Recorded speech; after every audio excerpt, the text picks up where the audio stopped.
So, All right. so one argument is that Ukraine should be the new Israel. What does that mean?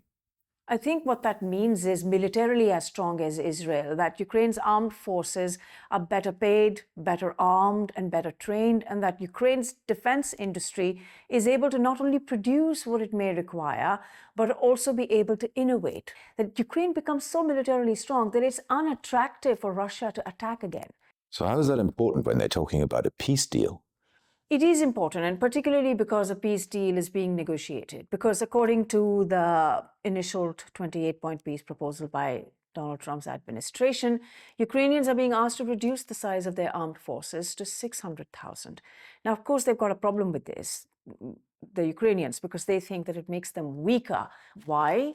A, because Russia is not being asked to reduce the size of its armed forces. And secondly, because in the past, Russia has actually violated agreements. And now with Trump in power, and he's expressed fondness for Russian President Vladimir Putin, he wants to do business with Russia, and MAGA is on a rise. So can the Ukrainians actually take any security guarantees the US offers seriously? What if a MAGA candidate returns to power? And even Europeans, while they do want to help, they don't want to die for Ukraine on the front line. So while the French and the Brits are talking about possibly sending some troops as a security guarantee, these troops will not be deployed on the front line. They'll be deployed somewhere inside Ukraine. Many sources in the EU have told me that Europeans essentially have no idea of how to respond if their soldiers deployed in Ukraine come under attack by Russia.